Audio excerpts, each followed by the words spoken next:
Hi, good morning, Christ Community Church. It's a pleasure to be here again with you and to go over the weekly word.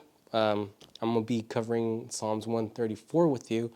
This is the last psalm of a series of psalms titled the Songs of Ascent. It serves as a call for the Levitical priest to continue in their service to God and to not only continue, but continue with praise in their heart, with the hope of bringing back a blessing for the people. Charles Spurgeon suggested an image of pilgrims leaving Jerusalem in the darkness of early morning, calling out to the Levites who stood watch at the temple so they could be cheered on. The pilgrims then received the blessing spoken back to them as they made their journey back to Mount Zion. Come bless the Lord, Song of Ascents. Come bless the Lord, all you servants of the Lord who stand by night in the house of the Lord. Lift up your hands to the holy place and bless the Lord. May the Lord bless you from Zion, he who made heaven and earth. Now, verse 1. Come bless the Lord, all you servants of the Lord who stand by night in the house of the Lord. Humans can't bless the Lord because God is greater than them. But the sentiment behind this is that it pleases God when people gather together to give him thanks and to worship him and to just be with him and have a relationship with him. And being zealous to worship him and not just be sitting there like corpses, but actually praising him with our full heart, having that zealous spirit.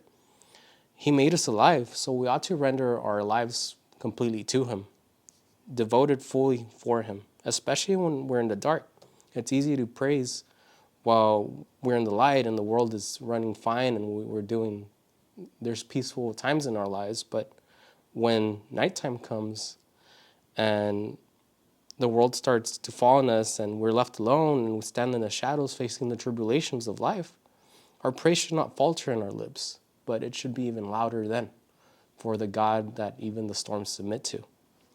John 4:24 says, God is spirit, and those who worship him must worship him in truth and in spirit. Verse 2, lift up your hands to the holy place and bless the Lord. The lifting of the hands was not only common posture for prayer, but it was also among the ancient Hebrews, it was also for praise and worship. It displayed the anticipation and expectations of receiving from God, and it also displayed surrender to him. Lift up your hands in the sanctuary, in the church, in the holy place, and know that God has more than you could ever imagine for you.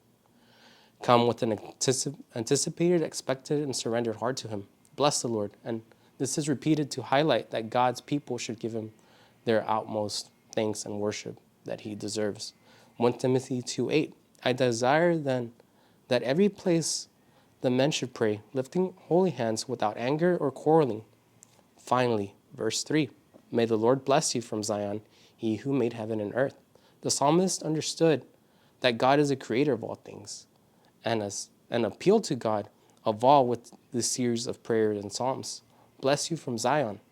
The idea is that the blessing from God of all creation flows from Zion onto the earth and his people, wherever they may be.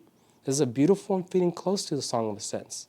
That people came to Zion in pilgrimage to bless the Lord, singing the songs of Psalms 120 to 134, only to have these Song of Ascents, and with the idea that God's blessing went with each of them from Zion all along.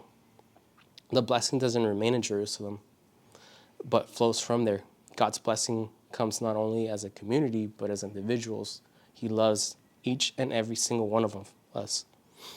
He blesses each and every single one of us. A place cannot bless us. A person can only wish a blessing upon us, but Yahweh can and will bless every one of his people. God's power and influence are not limited to one place. He is the creator of heaven and earth. He could bless from Zion and from Zion. He could bless in Zion and from Zion. Bless God and be blessed by him. Wherever you are, know that he is there with you. I would like to end it with Numbers 6:24-26. The Lord bless you and keep you. The Lord make his face shine upon you and be gracious to you. The Lord lift up his countenance upon you and give you peace. It was a pleasure doing a weekly drop with you, church, and know that God is with you wherever you might be.